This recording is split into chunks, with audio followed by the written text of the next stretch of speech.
Saudi ജയിലിൽ കഴിയുന്ന കോഴിക്കോട് സ്വദേശി അബ്ദുറഹീമിന്റെ മോചനം വൈകും. കേസ് പരിഗണിക്കുന്നത് 5-ാം തവണയും റിയാദിലെ ക്രിമിനൽ കോടതി മാറ്റിവെച്ചു. മകനെ ഉടൻ നാട്ടിലെത്തിക്കാൻ സഹായിക്കണമെന്ന് മാതാവ് ഫാത്തിമ കരഞ്ഞുകൊണ്ട് അഭ്യർത്ഥിച്ചു.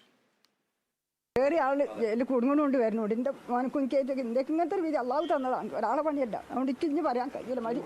ഇന്ന് ഉച്ചകഴിഞ്ഞ് ഇന്ത്യൻ സമയം 2 മണിയോടെയാണ് അബ്ദുറഹീമിന്റെ മോചനം സംബന്ധിച്ച കേസ് റിയാദിലെ പ്രത്യേക ക്രിമിനൽ കോടതി പരിഗണിച്ചത്. എന്നാൽ കേസ് വീണ്ടും പരിഗണിക്കാനായി 2025 ജനുവരി 15 മാറ്റിവെച്ചു. അന്നേ ദിവസം ഇന്ത്യൻ സമയം രാവിലെ 10:30 റിയാദിലെ കോടതി കേസ് വീണ്ടും പരിഗണിക്കുക. കേസ് ഇനിയും നീട്ടരുതെന്നും മകനെ തിരിച്ചെത്തിക്കാൻ വൈകുന്നതിൽ കാരണമുണ്ടെങ്കിൽ അത് കണ്ടെത്തണമെന്നും റഹീമിന്റെ മാതാവ് ഫാത്തിമ പറഞ്ഞു. മകന്റെ കേസ് നീട്ടിയതറിഞ്ഞ് വേദനയോടെയായിരുന്നു ഉമ്മയുടെ പ്രതികരണം. ഉണ്ടാവുമല്ലോ, അത് ഇങ്ങനെ കൊണ്ടുപോകോ, നൃത്തവും കഴിഞ്ഞ് ഇങ്ങനെ നീട്ടി കൊണ്ടുപോകാൻ അഞ്ഞ് വരുമ്പോഴും ഇതേമാതിരി കേൾക്കണ്ടേ. അതിന് മുന്നിലായിട്ട് കുട്ടി ഒന്ന് എത്തിക്കാനുള്ള പരിഹാരങ്ങൾ ആരെങ്കിലും ഇതിലൊക്കെ ഉണ്ടാക്കി തരിക്കും. എന്നിട്ട് കുട്ടി നിൽക്കൊണ്ട് കാട്ടി തരി. പരിഹാരം ഉണ്ടാക്കുക, നിങ്ങളതൊക്കെ ഉണ്ടാക്കിക്കൊണ്ട് കുട്ടീനെ എത്തിക്കുന്ന പരിഹാരം ഉണ്ടാക്കുക. ഞാനെന്താ എനിക്ക് അതിനെപ്പറ്റിയൊക്കെ എന്തോ പറയാൻ അറിയാൻ നിശ്ചയുണ്ടോ? എനിക്ക് എൻ്റെ മോനെ കിട്ടണം, കാണണം, എനിക്ക് അത്രേ പറയാനുള്ളൂ. അതിനെന്താ വേണ്ടി വെച്ചാൽ നിശ്ചയുള്ളൂ. നിങ്ങൾ ആരും പറഞ്ഞിട്ട് ചെയ്യിച്ചേ. എനിക്ക് എൻ്റെ കുട്ടീനെ കാണുന്ന വർത്താനം എനിക്ക് പറയാനുള്ളൂ. ഇത്തിരി വേഗത്തിൻ്റെ കുട്ടീൻ്റെ കണ്ണിൽ നമുക്ക് എത്തണം. എത്തൂലാത്തിരാന്നിട്ടാണ് ഞാൻ ഇവിടുന്ന് പോയത്. എങ്ങനെയൊക്കെ ഞാൻ അവിടെ പോയത് നിൽക്കും പഠിച്ചവനക്ക് അറിയുള്ളൂ.